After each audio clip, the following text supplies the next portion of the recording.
Well, welcome to chapter 3. And we're going to talk a little bit about our homework from chapter 2.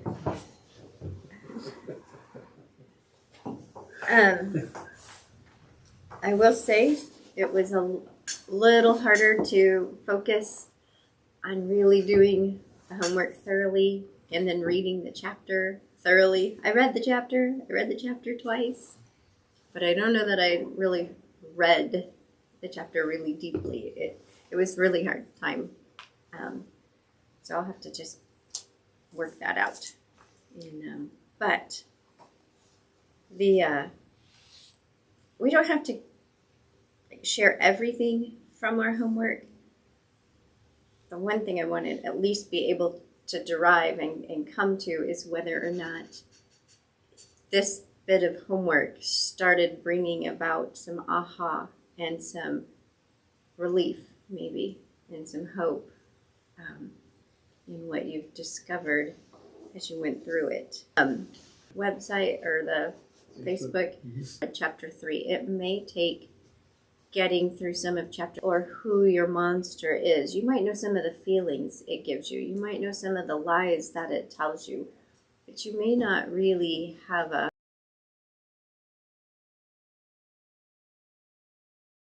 and that's okay. We'll get there. So and it's a process. But you were supposed to put in there well, I didn't write my questions here. Hang on. I wrote my answers on that page. So there was blank, that you were supposed to fill in, is the illusory antidote that you've been chasing after.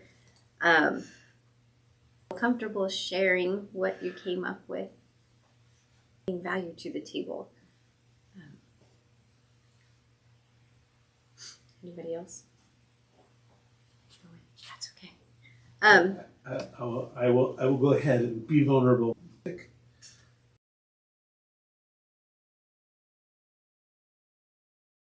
Around it. That's not that I can't get my that I deserve saying things. Yeah. Purpose. Yeah. I mean, like I said, I'm trying to get a little more, even more granular because purpose is purpose is bigger than that, and that's for real, for sure. But like to really get even focused in even more, to just be without some reason. So many areas of life, and I have done so many things, and been very driven, entrepreneurial, a perfectionist at times. There's been times I've had to let that go. Keeping my closets just so when you've got 4 boys does not. They hand them towels to put away, and you're lucky if they get in the door with the closet door shut. So, but yes, perfectionism. Adventurous. I'm up for anything all the time. I'll go give it a shot. I don't know how I'll perform, but I'll go give it a shot and try. And very hard to say no. I think I might have mentioned that. I'll overload my plate. It's hard to say no about things and commitment and looking about, well, I can do that, but should I do that? Do I have time to really do that? So that's my skill set, is just, and there's probably more, but I was trying to juggle both, spending an adequate amount of time on the homework and getting through the chapter. Anybody else, like positive things? I mean, none of that is bad that I've walked away with, but we'll discuss here in a little bit about, has it created a dysfunction somewhere or a destructive behavior, which probably would be my inability to say no. There's a definite dysfunction there, and that does create issues in relationships and my daily schedule. And so, but anybody else want to offer a skill set that they've gained as a result? You're chuckling. Are you resonating with what I'm saying? You can understand that? Yeah, it's kind of a thing that drives people crazy. it's there's some regulations inside and out, and I can quote all the public acts that, yeah, and it would drive people to the brink of like, just shut up and you don't need to do it, because if we get caught, not with the state in violation, we'll deal with it then. But don't tell me we can't do it. And that does drive people in being too detailed in telling a story or information. Like, cut all the details out and just get to the point.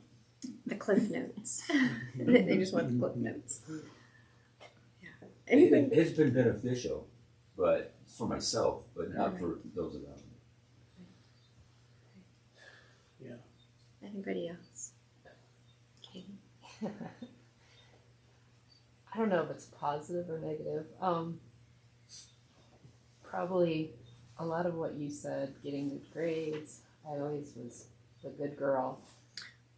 Right.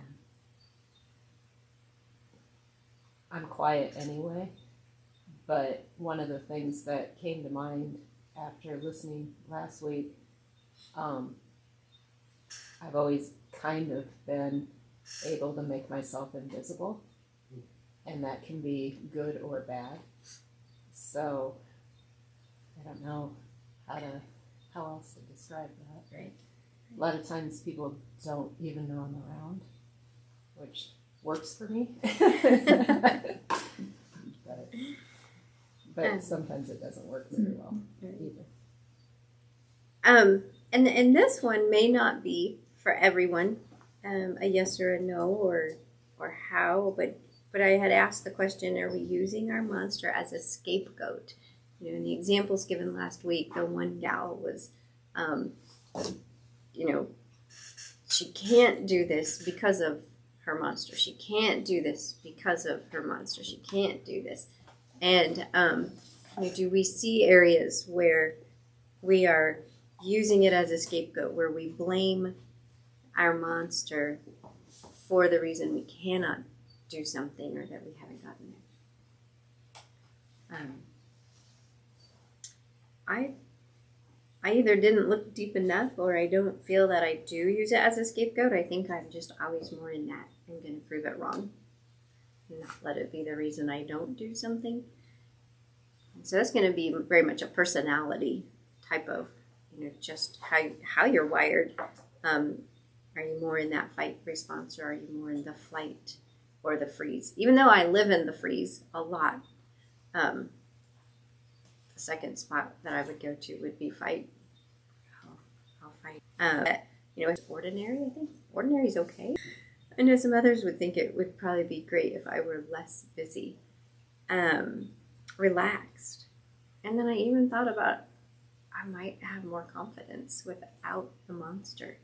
If that chatter, if that monster were gone, that all the negativity that I hear and that spins around in there, also left with him or her, whatever. I guess I don't know why I would say it's a him, but she calls the amygdala Amy, so it's a girl there. But confident. I mean, that's a real positive. I saw most of those as positive things without it. So I don't know why I hang on to it and let it have free reign in there. Because there's a lot of positive that comes with stripping it away. The destruction and the dysfunction that it has in my life, or that it is currently causing. Being too busy, unable to say no. But another one that it has caused over time in relationships is an intimidation. People being intimidated by my capabilities because I just go out and do it. And they feel vulnerable in that setting. And that came up in relationships, really. Not in my day-to-day, but in my marriage, a previous marriage, that was a constant, you are just so smart. They would turn it the other way and make it a negative thing that I was so smart, but they were really just intimidated and didn't feel they measured up. And I didn't flaunt it in that manner or try to wield it and use it in that way. It was just something they felt. It was something I also learned at my 5-year high school reunion. I don't want to say how far back that was, but I never had a date to a dance. I was never asked to the prom. I went with friends that we finally coordinated at the tail end after everybody else had paired up, and whoever else was left, we would go as a group. But when at our 5-year anniversary, someone had said, "Yeah, we all wanted to ask you out, but we were afraid you'd like whoop us if we made a wrong move or something." They were just, and I was not someone that went after conflict. I shied away from conflict, but it was. And so I've seen that over time, that my monster is a dysfunction. That was an area in relationships that was a destruction. I kind of toyed with whether or not, so without my monster, what would I be on the other side? But then it said, if the monster were gone, what would remain? My skill set stays. It doesn't leave. I've acquired that. That's a part of something I've gained. And peace. I think that would be true for anybody. And that's, just have peace. What would leave with it? In my mind. No, I didn't questions it. And I put a little asterisk here that, what with them? The chatter, the anxiousness, the hurt, procrastination, communication blockers. What sort of things, if you could just pack those bags and send that monster walking, what would be in that luggage?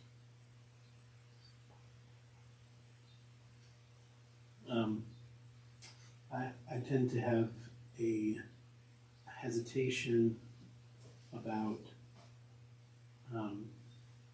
engaging with people in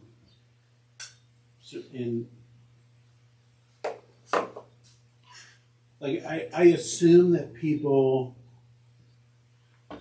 don't really care if I'm around, and so I will withdraw in times when I really should be more present, and I think that would go away. I think I could be more present, which is something I'm always working on. Anybody else?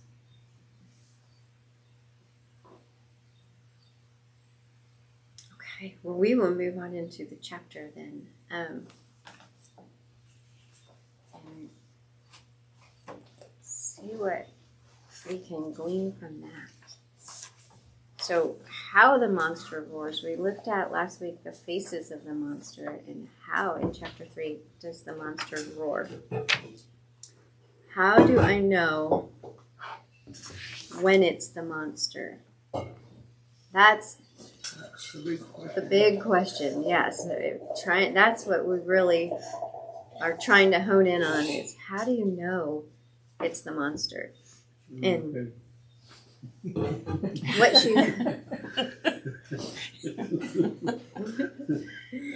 Can we all just forget that this is on camera right now and just because we need to coffee pouring, because it doesn't matter. It really doesn't.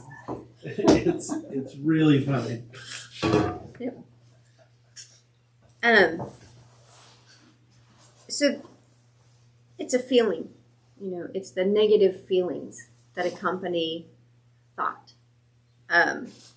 Any unease, any angst, anxiousness, fear, stress, panic that starts a dialogue, that's the chatter. That's what, that's the monster waking up, speaking to you, getting ready to bring these lies to the forefront and stop you where you are. It's all the destructive and non-serving words and phrases and meanings that you'll run through. We have a list of them. We run through them and keep them reeling on repeat. You know that we'll date some things here on a CD. You can put repeat, play all, or and repeat the whole disc, or just repeat the one song. It'll just stay there until you take it off. So it can be just the one phrase that repeats, or it can be the whole playlist that repeats. And let's see, it's us speaking in our own voice to ourselves.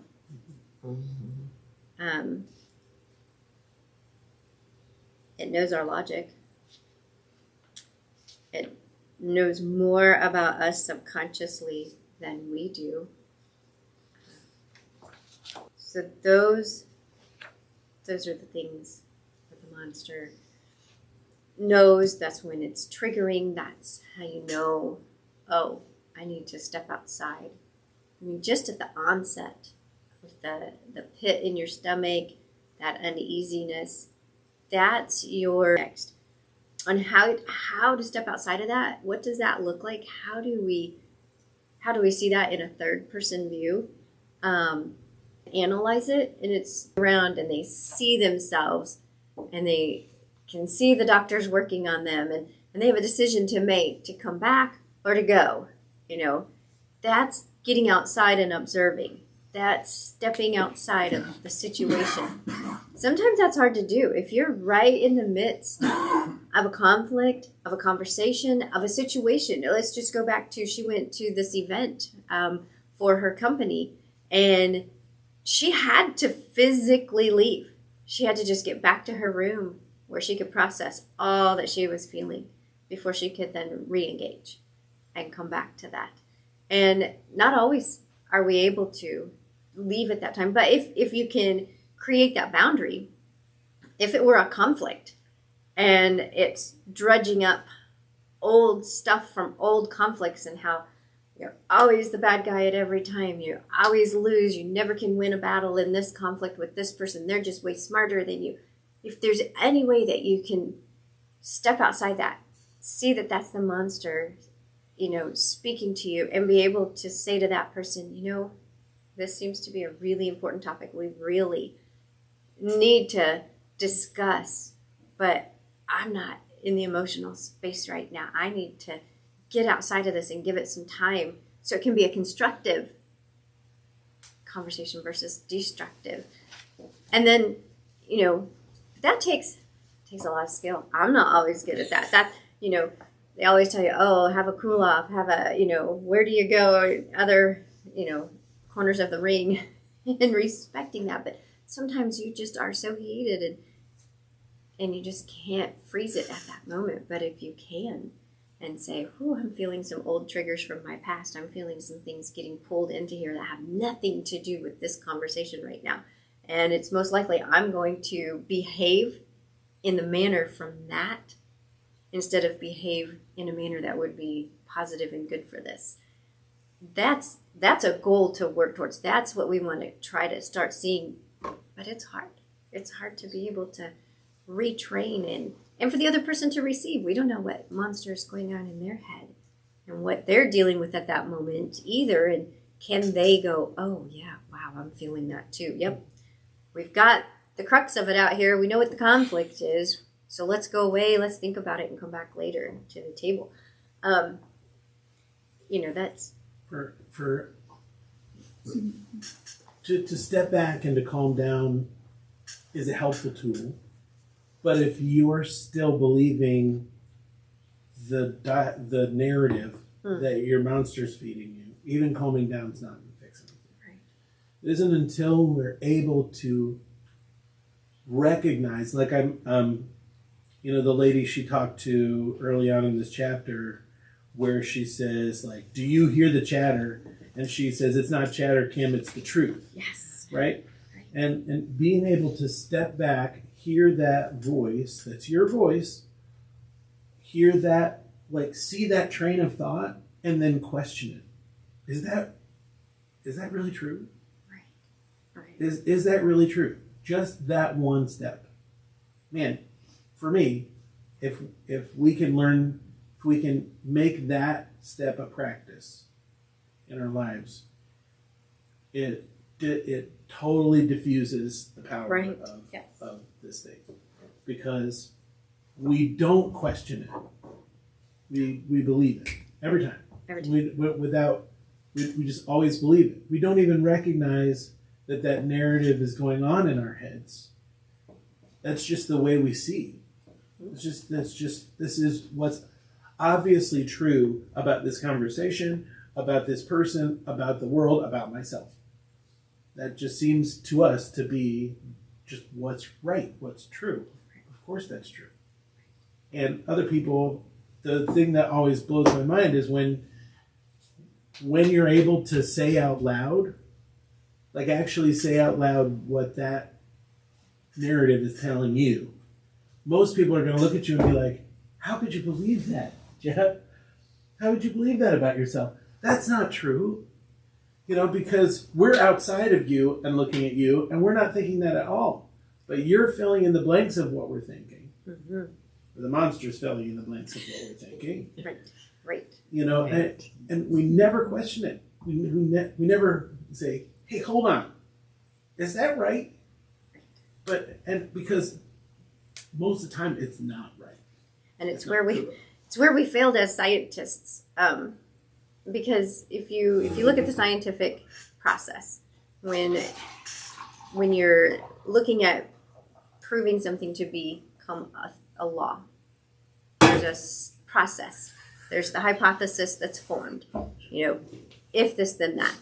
And then you have to go gather evidence that supports that. And you have to test it and test it and test it. And when it's been tested to be true so many times, now you develop your theory. And then other people come in and they test your theory, and your theory gets tested and tested and tested. And finally, after a long period of time, it becomes law. Well, who do we invite? When we were 4 and learned this lie about ourselves to help us test that theory about if it was true, did we even know to ask? Did we even know to investigate it? No, we just kept bringing in information that proved it true. Confirmation bias. Yes. And just kept packing it in there. And she talks about, the wiring together, the firing and the wiring together. So we'll get to that in a second. But that's where we were not good scientists. Well, we were 4, we were 3, we were 6, we were 8. Of course, we were not good scientists. But we didn't know and didn't have the logical thought process to go, I should really investigate that. And that doesn't even start to come into play till our 20s. And by then, I'm going to throw some numbers out here in a second that she talked about in here about the negative thought process, or how many thoughts we have in a day. And so then, just in a day, I didn't even calculate for a week, a month, a year. I didn't even calculate those numbers. But if you were to start to believe something back in your childhood, and by the time you're in your 20s, how embedded is that? And I read through that whole scenario with the numbers don't lie, Kim. It's the truth. And she's like, do you hear that chatter? Do you hear it? You stated it just right, because I really struggled. Like, how do I summarize that? But yes, to stop and say, is that really true? All I could think of it wasn't the right scenario. Was Satan talking to Eve? Did God really say that? Right. about you will die, surely, if you eat from that. So I'm like, no, that's not quite the way I want to put that. I see it, but it's not quite the way I want it to come out, because he was introducing a new narrative. Yes. And she didn't say to him, wait a minute. No, what you're telling me is not true. No, God didn't say that. Right. She didn't have the wherewithal to question what he was saying to her, because she'd never been lied to before. Right. And though she was adult, she was created an adult, but she was still a baby. Well, that's true. A very baby no brain. idea how old she was. But we don't know. But that, for me, the first step, which is really what this whole chapter is about, is being able to isolate that narrative, whatever that is, what's the story the monster keeps telling me. if I can figure out what that is, then every time it pops up, it's the monster. Does that make sense? Like, if I can figure out, oh, no, that's a wrong idea, and it goes back to, the Apostle Paul talks about taking every thought captive to Christ. Yes. That's what this is. Oh, yes. Yes. Examining what's going on in our heads. I have a pastor friend who calls it our internal traffic. Okay? Because we've always got this, thoughts just buzzing around, and we don't usually look at them. They just kind of exist. We don't examine them. We don't say, okay, hold on, stop. What are those thoughts? Oh. Because if we did, half of them we'd be like, that's not even true. Well, we don't. We just let them run because we've had those same thoughts over and over and over again in our head for a long time. Right. So aligning with it, she talks about, okay, so the process is you hear a thought. And we don't step out and go, oh, is that true? Instead, we think it's true, and then we respond. Yeah. We completely fail to observe that thought.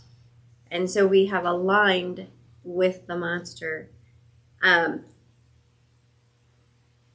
The negative emotion is now confirmed, which leads to a monster mindset where we now have succumbed to all that chatter and all that truth. And it happens in a nanosecond.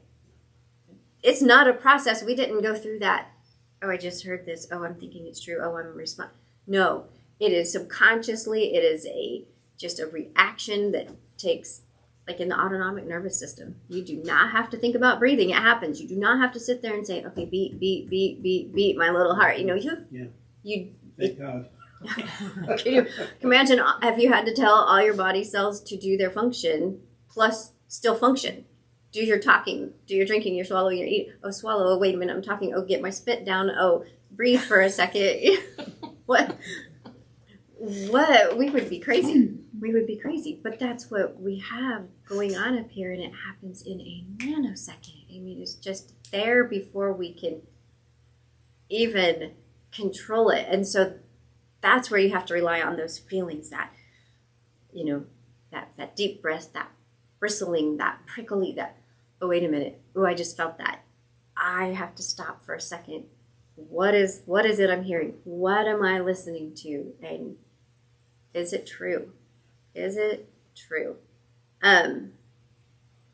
Planting those red flags on a certain emotion.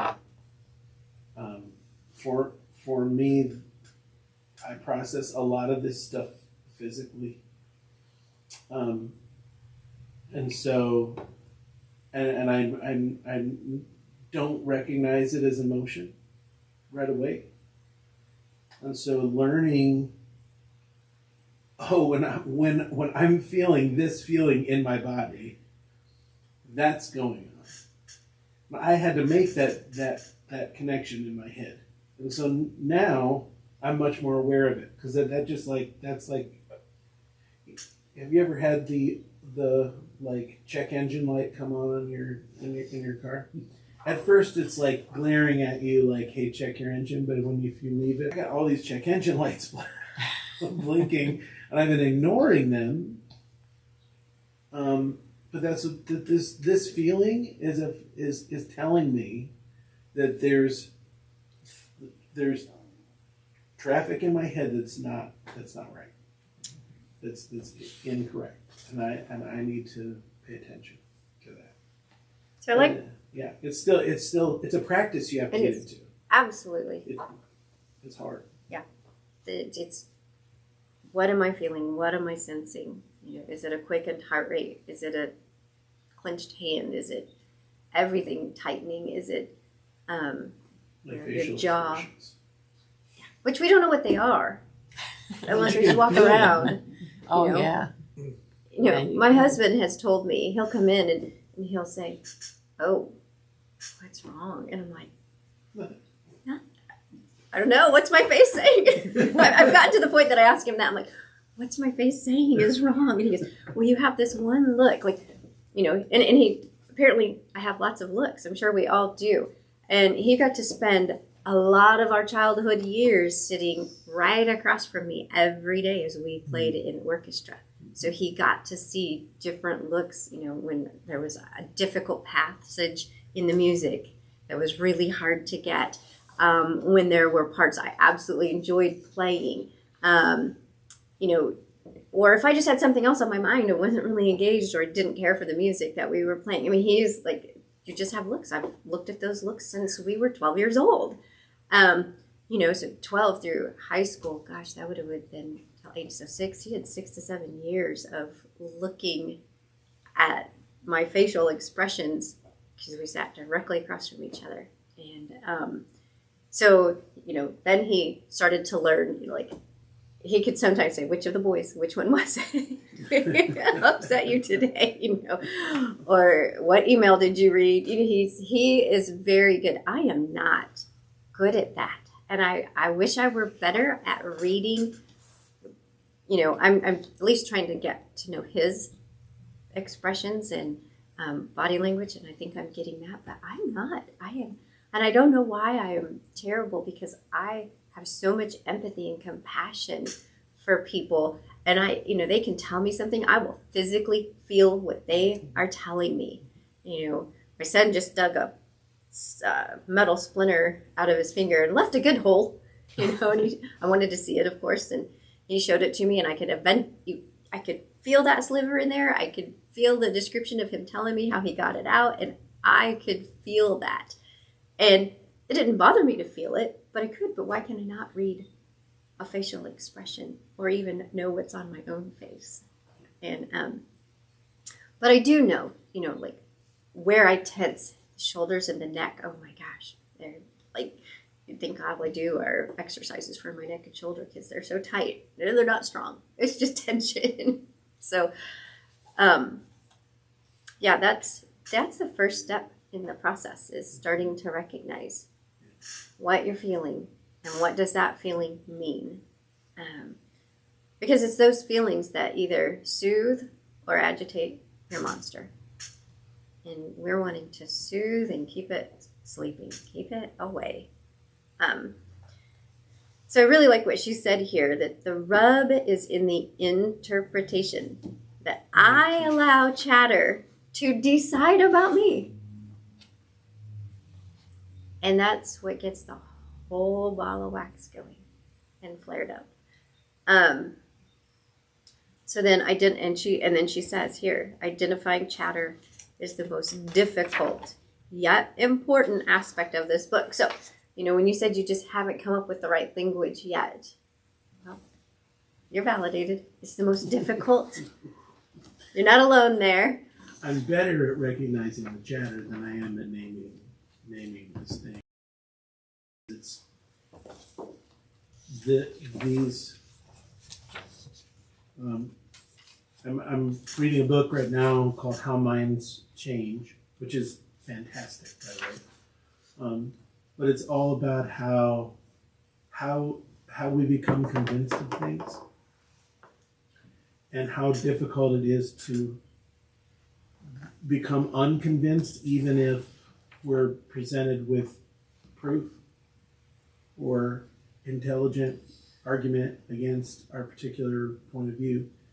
Because the human brain is wired, it is more dangerous to question something we deem as a proven assumption than it is to just go with what we know.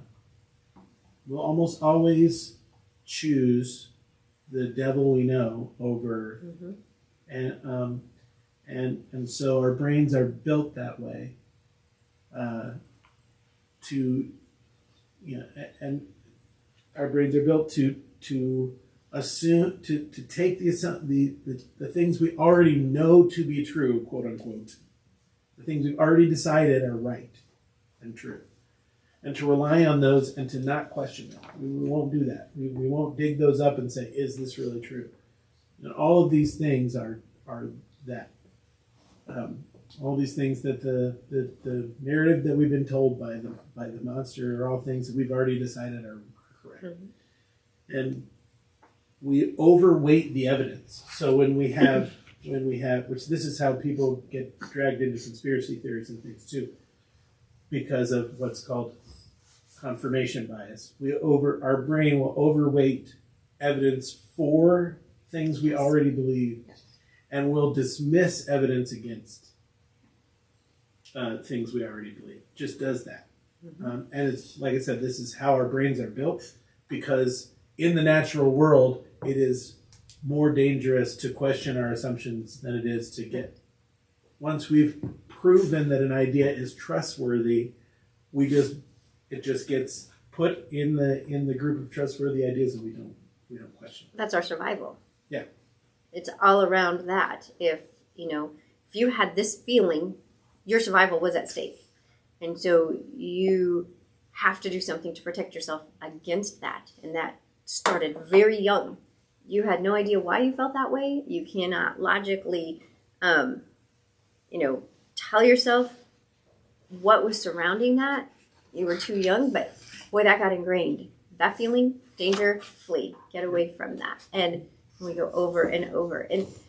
And so, in saying that, the one piece of this that I just thought was amazing, and it'll come up in another chapter, and I've tried really hard to hold off and not be like a spoiler alert here, but I'm just gonna go for it with what he said. How we the confirmation bias, we will put way more into it. Okay, she refers to that as bloodhounds.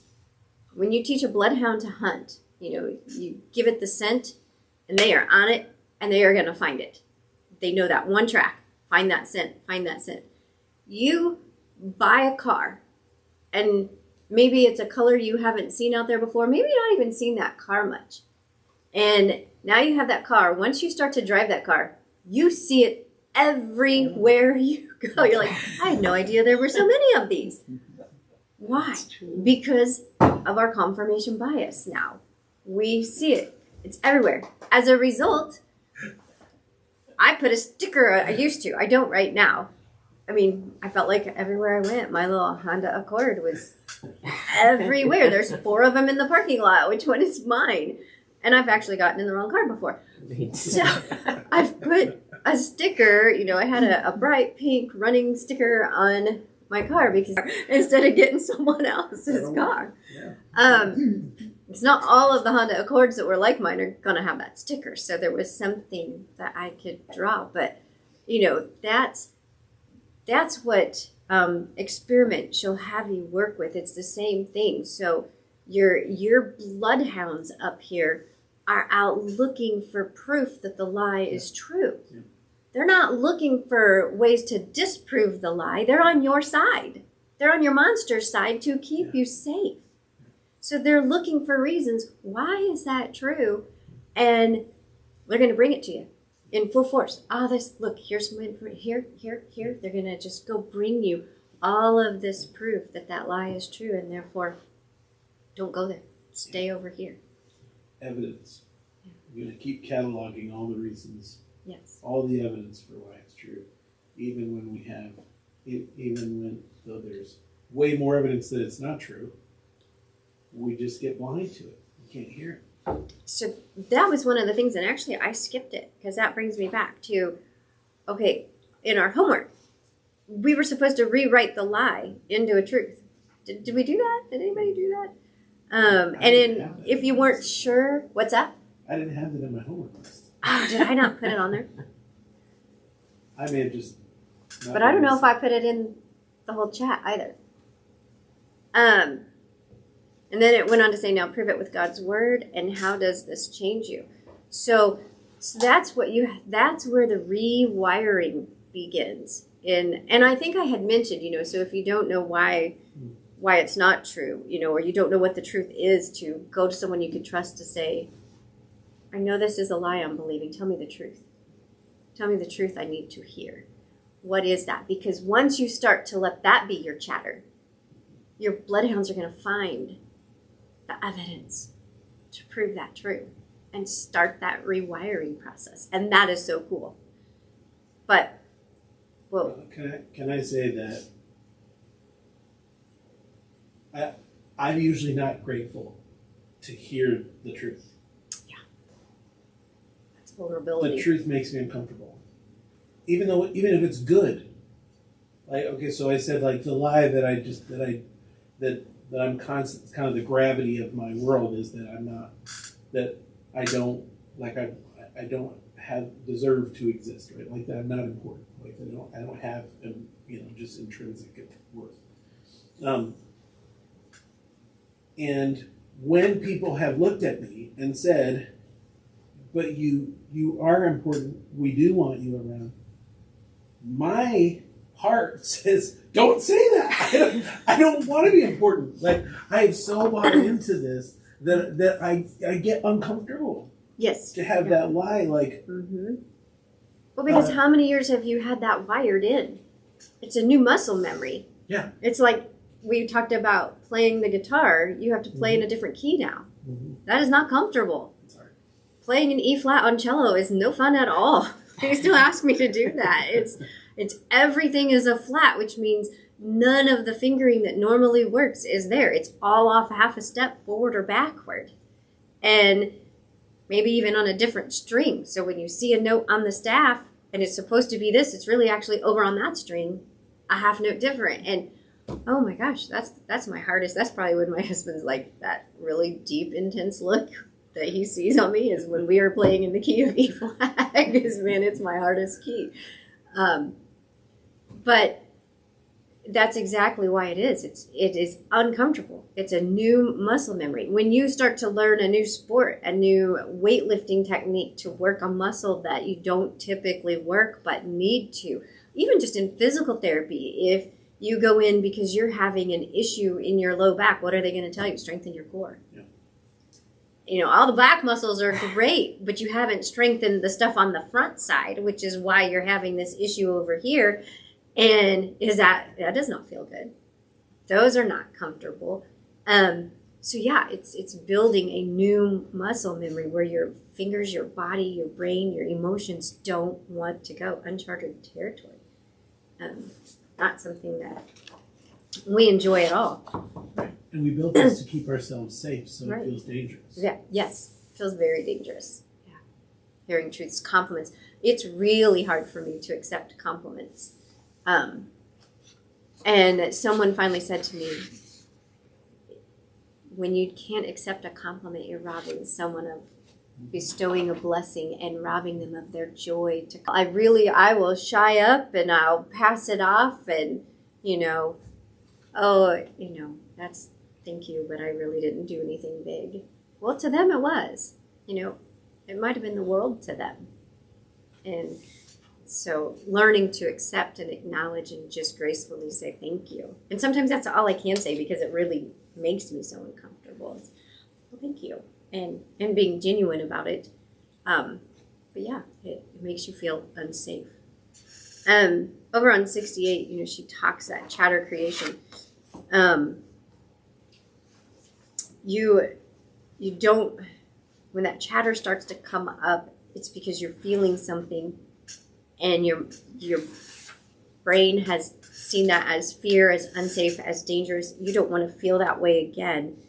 And it just starts this whole cycle of, continuing to produce similar emotions, which create more chatter thoughts, which exacerbate the already negative emotions, and the cycle continues. And that the thoughts and the emotions go hand in hand. But when we get over into the thought process, this whole, I told you I calculated and did some numbers. She talks about how, we have over, on average, 60,000 thoughts a day. Now, number one, that's not in a 24-hour period. If we go on to read what she says, it's not in 24 hours. It's in our waking hours. Everybody's waking hours will be different, but that's one thought per second. And she doesn't qualify or quantify what the waking hours are, but in your waking hours, which probably are 18 hours. And then 95% of those same thoughts are repeated every day. And on average, 80% of those habitual thoughts are negative. And that's that chatter. So when we talked about some muscle memory, well, I'm just going to go to my calculations. So 60,000 thoughts per day, 1 per second per waking hour. 95% of those thoughts are repeated. That's 57,000 times you tell yourself the same negative thing. 57,000 times in a day. I don't lift weights when I do weight workouts 57,000 times to strengthen a muscle. So your brain is a muscle. The neurons up there are part of that muscular structure, and it's the neurological pathways that we are strengthening with 57,000 negative thoughts a day.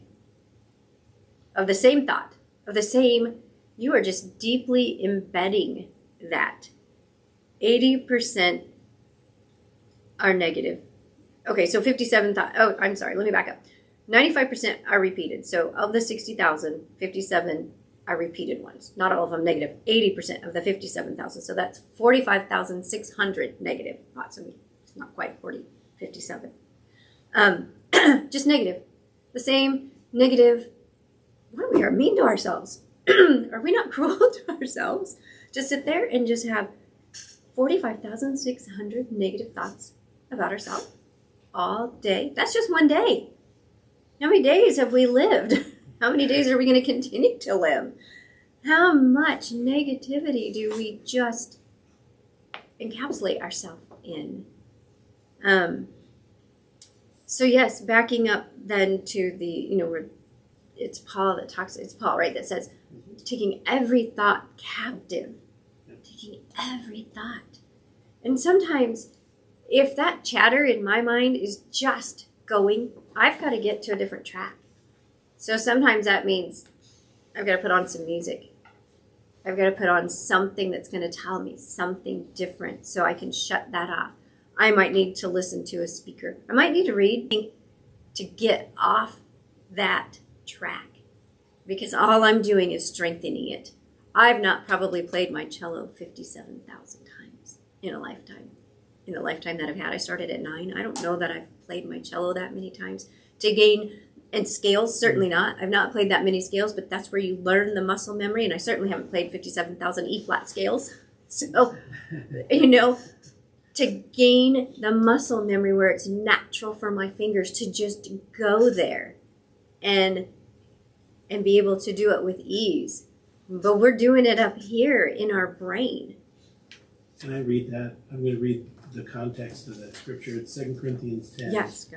Okay, so it says, "For though we walk in the flesh, we do not wage battle according to the flesh. The weapons of our warfare are not of the flesh, but divinely powerful for the destruction of fortresses." It says, this is the New American Standard, strongholds. And those strongholds are that lie. That's what the stronghold is. We're destroying arguments and all arrogance raised against the knowledge of God, and we're taking every thought captive to the obedience of Christ.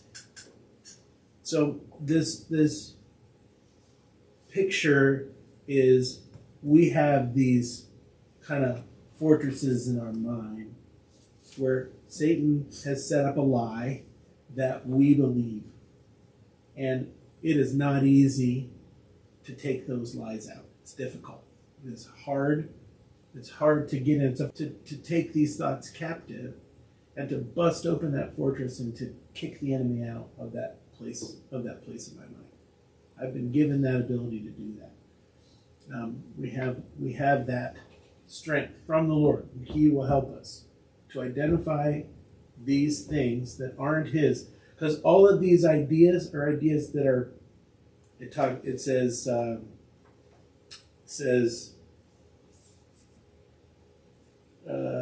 trying to find it. Arguments and arrogance raised against the knowledge of God. Okay, so God would say to me, I created you, and I've given you intrinsic worth because you are a bearer of my image, right? And it was the direct contravention of the lie that I struggle with. Would you agree with that? Yes. Okay, but for me to be able to hear that in a deep way, I have to recognize that this lie is active in me, and every time it comes up, every time it pops up, I have to be like, no, I'm taking that captive, and it's the truth. I'm going back to the truth, because that lie is pointing at the truth that God has spoken over me and saying that God's truth is a lie, and God's truth is not a lie. So I'm wrong and God's right, and that's got to be fixed in my head. That's right. And that's this whole process. And that is this process. That is it. So she talks also then about Hebb's law. The neurons that fire together wire together. So the things that bring in that negative emotion, they start to collect. Like, oh, when I feel that, here's all the reasons why that's true. And they just connect and stay together. And then here comes the whole evidence reel that your bloodhounds have gone out and collected graciously for you so that you can tell yourself exactly why that is true. And boy, goodness sakes, if there are 45,600 negative thoughts, our bloodhounds are pretty busy dogs. and they have been doing some work. And so we've got this long list over here, really embedding that thought process and turning that to muscle memory. So we have to, our brain, when you don't use certain neurons in your brain, they die and they go away. But the ones that do get used, the ones that do get fed, those are the ones that strengthen and stay. And that you are born with more neurons in your brain than you will ever use or need. And the ones that aren't needed will die off. And the ones that get fed and get the attention will strengthen. And I can just give my first experience with that was my oldest son. I had, trying to be this great mom that takes my son for all his checkups, and there was a program, a 123C program, and that, making sure by the time they were 3 years old, they'd had an eye exam before entering into school so that they were seeing adequately and could learn their material. And I called to see if he could get an eye exam, something about the insurance, or they didn't participate in the 123C program, and then my insurance didn't cover it at this age yet, and on down the line it goes. And I could never get him in under this program to get him an eye exam. And I thought, well, they always examine their eyes in kindergarten, so he's going to go to school in 2 years. He goes to school in kindergarten. I never get a note from the school nurse that my son has an issue and should go see an eye doctor. And then he and I are going somewhere in the car, and he goes, hey, Mom, this is summer, after kindergarten. Did you know, with one of my eyes, I cannot see at all. And with the other eye, I can see perfect. And with both eyes, I can see perfect. Well, now in my brain, I'm like, can't see it all in one, but with both, you see perfect. I mean, that's what I went to right away. I'm like, well, that doesn't make any sense. Something should be off and wonky. And I'm like, what on earth are you talking about? He goes, yeah, the school nurse had me check my eyes, and she says this one doesn't work at all. Like, I see nothing. But this one's perfect. And I see both perfectly fine with both eyes. And well, the nurse happened to be my neighbor. So I asked her, was there something with his eye exam? She goes, you didn't get a letter? And I'm like, no. Well, they were transitioning between nurse assistants and a new one, and a whole group of letters didn't get out. I wasn't the only one. And she goes, oh my gosh, I'll run over to the school and I'll grab your letter. And not that I needed it to confirm, that confirmed. So I made him an eye appointment. He was 2,400 in that left eye. And the eye doctor said, I'm not sure that we will get him better than 2,100 with glasses. But we'll work. We'll try. And the reason being, the brain starts to shut off and ignore that it has a left eye because it never used it. It didn't recognize it. We're going to have to convince this brain and for these neurons to connect for it to use that eye. And I'm like, oh boy, well, let's get the prayer team activated. And we went through lots and lots of medical intervention and therapies for him where we actually paralyzed the right eye. So the left eye had to work and the brain had to acknowledge it. But he had to go to the doctor like every 3 days. We had to check that we weren't causing damage over here while we were trying to encourage healing on that side. It was a process. My son sees 20/20 out of both eyes with his glasses on. Praise the Lord. And praise the Lord, because and the doctor was a Christian, and he said, well, I will join you in that prayer. And every time we went back and checked his eyes, they were better and better. And it's a gene I passed to the males. Apparently, all the males down. My grandfather, my dad, my uncle, they all have that. And I'm like, Dad, don't you think it might have been something I should have done? So all the other boys have had checkups since they were born, and every 6 months to make sure we caught that and did some work to make sure that the brain didn't decide it didn't need its left eye. But that's the whole, and that's what our brain does. Don't need that. Oh, but we need that. We get lots of information over there, so we're going to just strengthen it and embed that into our muscle memory. But your brains are very elastic and you can't teach an old dog new tricks. Yes, you can. Is it harder as our brains get a little older? Yeah, because of how much we've wired that. And if you look at those numbers I just talked about, how much wiring has gone on in that negative side. So we've got a lot of unwiring to do. She talked about, and I mentioned, how that happens in just a nanosecond. That negative thought and awakens the monster, and there it is. It happens in our unconscious. And she talks about that only 5% of our thought is conscious thought. 95% is unconscious. Just happens. Which is probably, there might be some thought going on about, oh, don't forget to breathe, don't forget to be, in the autonomic nervous system. That's what that is. It's automatically happening. We do not have to think about it. That would mean it's in our unconscious or the subconscious. But else's. And man, can we diffuse a lot through that process as well. On Wednesday night, we talked about compassionate curiosity. Yes, I love that. And that's exactly when somebody is responding in a way that, especially if it seems a little irrational, like it was unexpected. Instead of just giving the reins over to our monster and responding back with that same kind of irrationality, just to pump the brakes and be like, oh, what's going on there? Why are they upset? And stepping back and getting compassionately curious. Oh, are you okay? That might not be the right phrase to always use, but yeah. Yes. I discovered one thing through the chapter of being in the box.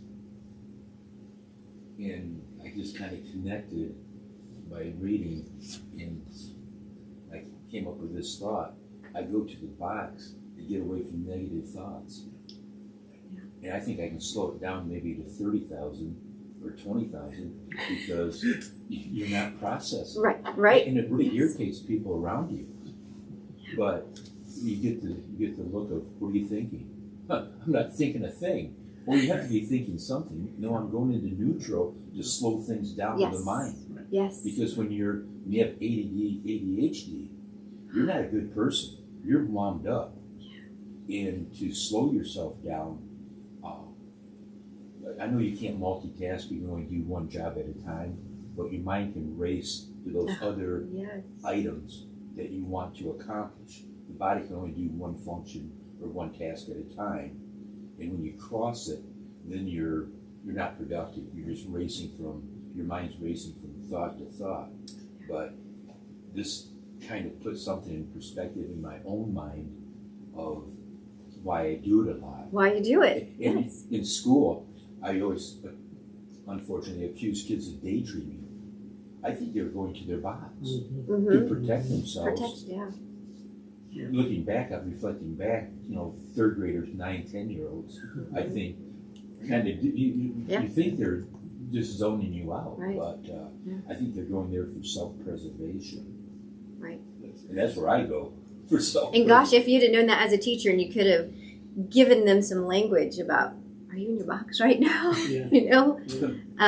How can I bring you back to class? How can we change that gear? And backtracking to where did you get, and finding that trigger for that. Right, right. When did you get, trail off? Yeah. Helping them see that at that age can diffuse the monster even Younger. even early. Yeah.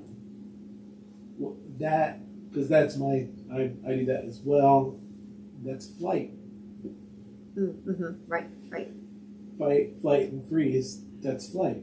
Yep. Where it's mental flight, but it's flight. Right. And recognizing, oh, I retreated to my box, and then backtracking, following the trail back. When did I do that? When did I go to my box?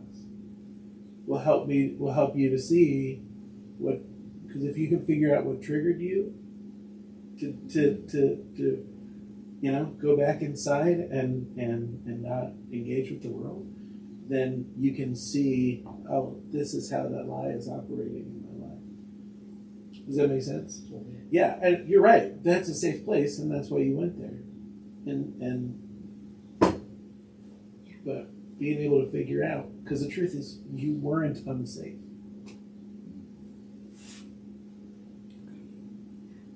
Yeah, you weren't. Yeah, you were safe, but something in your head said you weren't, and so you pushed back from it. So I like where she followed up about, 95% of our thought is unconscious or subconscious thought. And where we live in our reality, we don't only live in 5% of our day. So that means that our reality was created primarily by our unconscious thought. The reality that we live in has been primarily created by things in our unconscious thought, by the firing and the wiring process.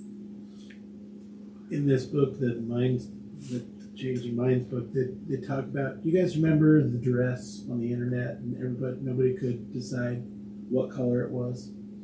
Did you guys ever see that? I'll have to find it and show it to you and ask you what color you think it was. Do you know what I'm talking about? I don't know if I do. So there was this picture that went around on the internet of a dress. And some people saw the dress as blue and black, and some people saw the dress as white and gold. Oh. And I've seen that with shoes, with some tennis shoes. okay, so that went here's around. Yeah. the picture. I think this is right. Okay, so what color is that? The dress. Just first. I see white with gold stripes on it. Yeah. What do you see? I see kind of a bluish with black. What do you see? Blue. What do you see? Can you see it? What color is that? I can't see it. What color is this dress? White with gold. Yep, white and gold. Yeah. Okay, so what do you see? Okay. Are we colorblind? No, you're not. Like when you See, look here's at the a thing. 3D Okay, or something so like that. so- I see the black there. so I've seen the world. what's happening there is subconscious interpretation, because in this picture with the lighting that there is with the picture when it was taken, the colors are ambiguous to our eye. They're not. Our brain looks at it and says, what color is that? And our brain makes an interpretation and then shows it to our conscious mind as a specific color. But because it's ambiguous, some people see one set of contrasting colors and some people see another. And it's based on, they did all this study to figure out what was going on, because all over the world there was this huge internet fight about what color this dress is. everybody's going, no, it's black and blue. No, it's gold and white. And everybody was fighting over it. Why did this happen? Because you saw around this table, about half of us saw black and blue, and about half of us saw gold and white, right? Mm-hmm. And that's just what we saw. It seems completely natural to us exactly what color that is. We're not questioning it. It looks exactly this color. And it's because our brains are making this interpretation. And the difference is the kind of lighting you're used to operating in. The lighting that your brain is going to apply the lighting that it assumes you're in to this dress, and then tell you what color it is. And that all happens before we even see, before our conscious mind sees this thing. You just helped me. I'm not gonna pick out colors. Wall colors, cabinet colors. I'm not gonna give my input. Here's the thing is, we're all right and we're all wrong on this one. There's no, so if you saw this dress in a different light, it's actually blue and black. But this picture itself, I was trying to see it in blue and black. right? This picture itself is not white or gold or blue or black. It is ambiguous, which is why our brains won't live with the ambiguity. So they make a decision, and that decision is based on what we experience.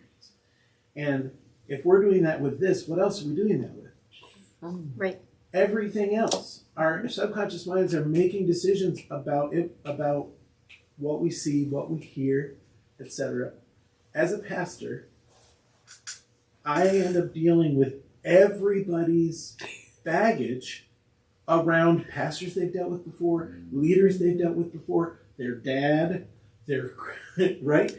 Because I'm a man and I'm a pastor, and people put that lens on me, and they hear things that I say and see things that I do in ways that I could never have predicted, because no matter what's going on in my heart or why I make the choices I make or say the words that I say,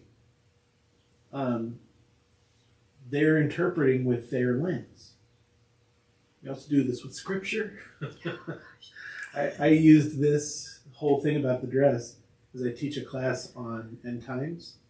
And I was like, we have what's actually going to happen in the end times. But then we have these scriptures, which are just a picture of what's going to happen in the end times. And we're all going to look at that picture and we're all going to interpret it differently. Mm-hmm. And we need to have grace for the other interpretations because the picture is ambiguous. And purposefully so. The Bible was ambiguous on purpose about these things. Not about everything. Some things the Bible is not ambiguous about at all. But about this stuff, the Bible is purposely ambiguous. And our brains don't like that ambiguity, and so they just put their flag down on one interpretation and say that's obviously what's true, but it's not necessarily the reality. Anyway, I thought that was awesome, that whole way of like, my brain is doing this work without my knowledge. Right. Yes. Right. So something else she brings up. Fear and excitement process in the body the same way. Yeah. Let's just talk about a roller coaster. You're scared to death of what could happen if you go on that thing, but oh my gosh, the excitement you feel when you go.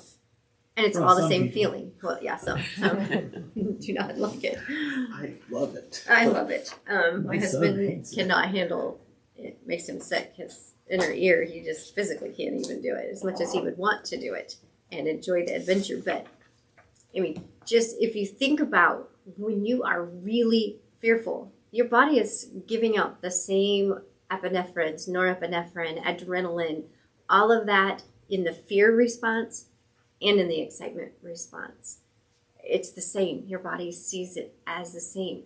So does the amygdala know? Was that fear or excitement? It just recognized that there was a hormone release. It recognized that your body tensed. It recognized something, and so boom, the amygdala is awake. Okay, do I need to protect? Do I need to protect? Do I need to protect? What do I need to do? Oh, what set of information do I need to send out to tell this person so they're safe?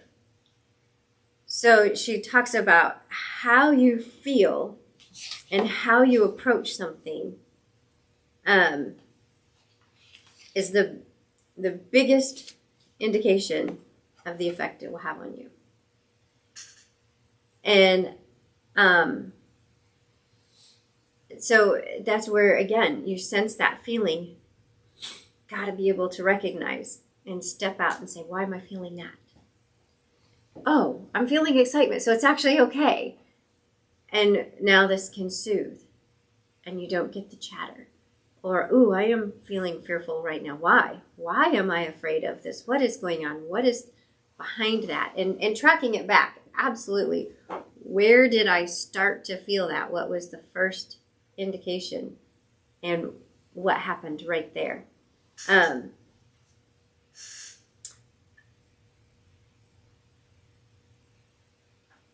When you cannot fight it, you cannot argue with it, you cannot overcome it, and as you try, you're just dumping fuel on it.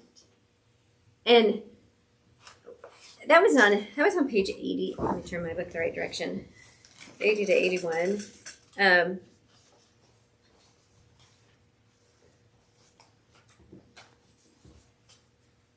She goes, here's a quick test. How many of you are hearing chatter right now in your thoughts? Are you feeling fearful about what I'm talking about? Are you feeling apprehension? Do you feel kind of sick to your stomach? Is your heart beating faster while you've been reading this? Then you are hearing chatter, 100% guaranteed. If you can stop and listen to it, be an observer, maybe saying, don't listen to this crazy woman. You don't want to look at this. You know what will happen if you do. You know what people will think if they find out the truth about you. And so that's where she says awareness is the biggest part of the process. It creates a path from autopilot to choice. Right there. That's where we want to get to. We want to get out of the autopilot, out of that unconscious or subconscious that just takes over in a nanosecond without even being aware. We want to be able to get to the choice. I now have a choice. How to perceive this. How to react to it.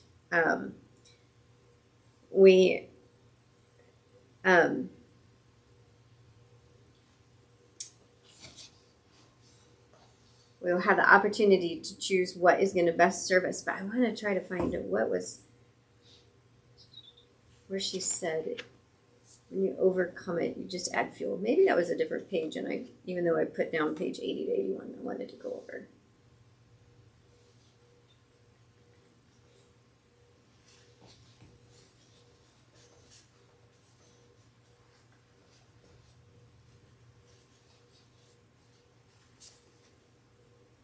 Sorry, it led me to wonder, because I didn't want that statement to be misinterpreted. So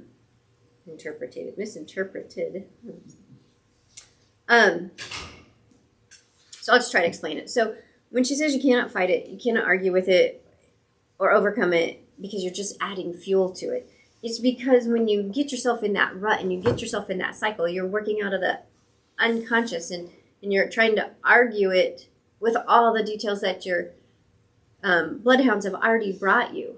And so you're just dumping that same fuel on the fire for it to just grow.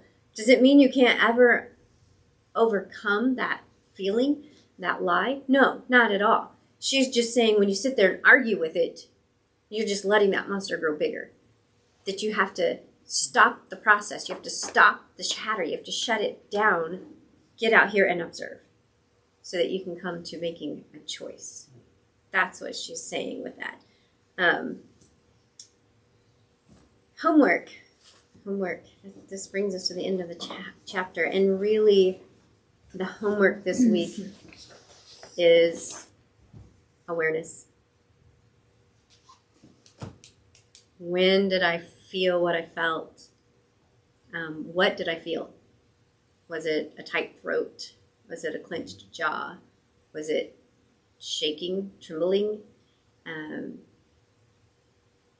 When I've been really nervous about something, and it used to happen immediately, I would shiver like I was freezing cold. And then it would eventually creep up into my jaw, and I'm trying to talk through literal chatter. and it's less now. I've learned to recognize that as a nervous feeling.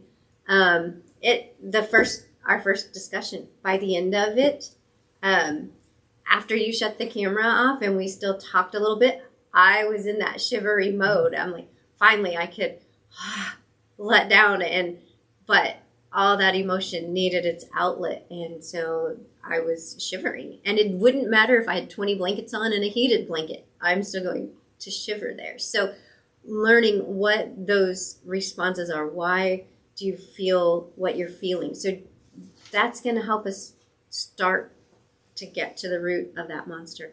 Maybe be able to name it. Maybe go back and be able to answer some of your homework from last week. Maybe even answer more deeply.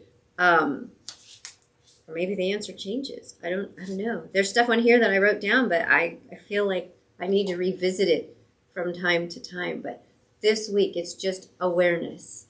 Becoming aware of your physical responses to the external stimulus coming in, and then stepping outside. Like I mentioned, in that operating room, in the emergency room, the person that, is fighting for their life, they're up here above looking. So try to get where you can look in on the situation. Why did I go to my nothing box? Why did I snap? Why did I bristle when they said this to me? What was that about? Or I said something to them and I did not get the response. Maybe even being aware of the response you're causing in others and being able to say, oh, wow, I just sensed that. Certainly didn't mean it that way. What triggered? Help them start to become aware. But it just will heighten your own awareness. And with that, I asked, what is the new truth you can write yourself? What does God have to say about you? What do your friends, your family, whoever it is you talk to that said, what is that new truth? Okay, so we have to rewire the brain. We have to overcome 57,000 thoughts of daily thought, of negativity. And you're not going to do that very naturally. So you're going to need to put that thought on something. And you might need to put it on sticky notes, and they're everywhere in your house where those creep up. But here's the thing I'm going to tell you about that. Just like Josh talked about, the engine light came on and it didn't go off because he started to ignore it. We will ignore those truths that we stuck up. So if you put them on, it sounds like a really crazy visual, but it happens. Okay, so usually during Lent, when I've decided on something I'm going to give up during Lent, and I really want that conscious reminder of what it is that I am working on, I will find something significant. Is it a ring that reminds me that, hey, why am I wearing this ring? Well, guess what? For the first week or two, it reminds me. Then I start to ignore the ring, and I wasn't going to do that, and I did. I need to put a different ring on, or something complete. I'm going to wear this necklace instead. You have to keep bringing that new stimulus. So if you're going to put some sticky notes up in places that you see that tell yourself a new truth, change the color of the paper the next week to a different sticky note color. Change the way you worded it. Add a second truth. Keep changing that where you don't start to ignore, because you've got to rewire. You got a lot of reading to do. 57,000 times a day, you've got to read that new truth to read. No, you do not. You do not. But you do have to stop believing whatever it is that keeps coming and replace it. Oh, when I think that is not true. What am I? Is it a scripture verse? I am beautifully created. Whatever it is, I am intimately known. I have purpose. Why do I have purpose? Your skill set. Post that skill set. Why do I have purpose? Why do I have whatever? Get it out there, but change it up. When you start ignoring it, it's because it's you need to make it new again. You've got to renew it so your brain continues to see it and can't ignore it. I would recommend taking time every couple hours, maybe even set it as an alarm on your phone or on your watch or whatever, to become aware of your body. Because we don't. Like, we, even like physical pain. Okay, so like, I have kind of like a crick in my back right here it's been hurting, not a lot, but just a little bit, just, for a couple days, and I've been trying to stretch it out, whatever. And I'll go for a long time without, and I don't recognize it until, I something happens and I become a little more aware of my body, and then it's like, yeah, that still hurts. But I don't. Does that make sense? Mm-hmm. And so, like, this is one of the practices. This is a prayer practice of mine. Is to breathe deeply and wait in silence and become aware of my body. Because I know for me that's where emotions process is physically for me. I'm not going to feel it as a feeling. I'm going to feel it in my body somewhere. And so, I won't notice it. The first time I ever noticed it, I was in a conversation with my wife, and we had just talked about this. And all of a sudden, my stomach is churning, and I realized I'm really emotional about this. That's what that is. I didn't even know it, but that is what that is. I just didn't get it. I just thought, wow, something's wrong with my stomach. And it never clicked with me that I was emotional. This is how my body's processing my emotion. So for me, that's a really helpful practice. Is to just become aware of my body a little bit, and what am I feeling right now? Like, pause, and kind of do this internal inventory. What am I feeling right now? Okay. So, happy hunting. Finding some new truths to tell yourself for your bloodhounds. Because once you start to tell yourself, they'll go find the evidence. They'll bring it back to you. Can we do that right now? Yeah, how do you want to do I mean, just right now. Okay, so just get into a comfortable position. Okay, just try and relax a little bit and close your eyes and just take 3 deep breaths in and out.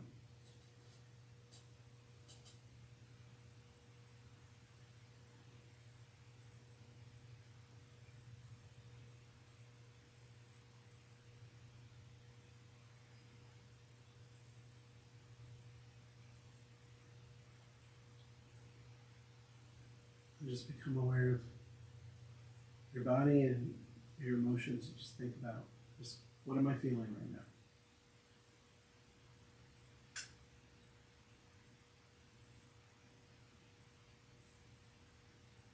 No judgment about it, just what am I feeling?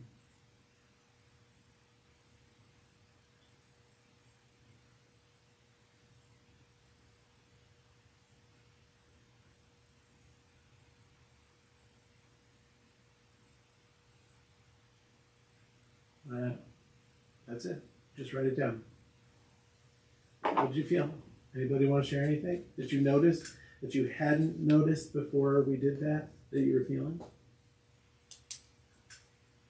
Nervousness. That's really okay. Did you know you were nervous before we did that? Somewhat, Yeah. but it got more intense. Anybody else? Anxious about today's agenda. That's Yeah. exactly what I was doing. Yeah. I was thinking, Start thinking what about time everything is you it? have to What do we today. What do we gotta do? Yes. What do we gotta do? And then trying to put myself in relaxed mode that they don't all have to be accomplished within a half hour. But don't procrastinate. Get it done. So see, you were already starting in on I'm going to process this. In rank order. Right. I'm too much into rank order in Yeah. my life. Right. And so, but the whole purpose of that exercise was just to notice. So the fact that you noticed that that was what you began to do, and that's fine. I'm not, like I said, no judgment. This isn't. We can't do that. We can't be the I shouldn't have done that, like, or I shouldn't feel this way, because that's just adding fuel to the fire, like Rebecca was saying earlier. As soon as we start making decisions about whether this was good or bad, then we're playing into the monster's hands. Right. We're pushing back from it and saying, "Oh, I see that. That's interesting. It's compassionate curiosity. Yes. Okay, I wonder why I'm feeling pressure to put these things in, like, in this way, in order, and to kind of set it up. And why is it important that I don't procrastinate?" I learned to exercise a long time ago, and that was at night you put your body to sleep. And it started with the toes. You identified each toe on each foot, and then you worked up from the Achilles to the knees, and you just worked up. But if that part of your body didn't go to sleep, you had to start the process over again. Right. It really made you focus and all the way up, and the time you got to the top of your head, you were out. I was gonna say, I bet you didn't even get there. No, Probably sometimes fell asleep no. before you would have It's done kind of a weird process, but being taught that, It's just about getting outside of what's going on in your body and observing that. It's what this whole chapter is about. Is about, instead of being in it and just experiencing it, I'm going to push back from it and I'm going to observe it. I'm going to see it without judgment. That's really important. It's really important Without judgment. to not immediately put labels on things and be like bad, good, okay, need to work. No, don't do that. Just the simple kind of question of your, I wonder why that's happening. going to scripture, I'm not going to quote the whole verse, but be anxious for nothing. Oh man, that takes away all these feelings that we have, and we take it back to the Lord. And the other scripture of feeling worthy is, I can do all things through Christ Jesus, who's strengthened me. And that's where my support comes from, and that's something that you have to remind yourself daily. I guess of the 80,000 thoughts that Adding those thoughts to the 80,000 thoughts. Well, and that whole rewiring process, if you change what you're thinking about, when you feel that negativity cycle starting, and I'll say, I just go put some music on. It's not just any music. I'm putting some music that's going to speak some truth into the lie. Songs that are telling me I'm enough, I'm worthy, I am loved. Those are the things I'm going to put on to combat what's up there at the moment. And because the more that I listen to that and start to believe that, the less over here. Mine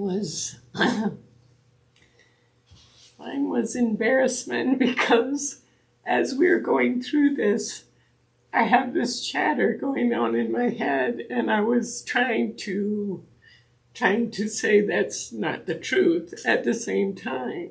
So then I didn't want to get up and go to the bathroom and take care of it, because one of the things of my chatter is I don't like to be noticed. So if I get up, everyone's going to notice that I'm upset. And then it got to the point where you need to just go. And then when I went, I took a deep breath and I came back. I was better, but I still had a struggle with that. Yes. And I know I need to talk. I keep saying they don't want to hear what I've got to say, but I need to say it because I feel like it's a release once you say it. Instead of keeping it in. So there you go. Absolutely. And other people are feeling exactly what you're feeling, and when when you're vulnerable enough to put out there, hey, this is how I'm feeling. Someone else in the room is probably, or online or whatever, is probably saying, "Oh, thank God, I'm not the only one." It's a big deal. Yeah. It feels like you're the only one at the time, though. That's the monster That's the monster. saying, no one else in here feels that way. It's just you. Look at Thank how you. composed all of them are. They're not getting up and leaving. They're just fine. It's only you. Yeah, that's the monster. That's the end. Yeah. So,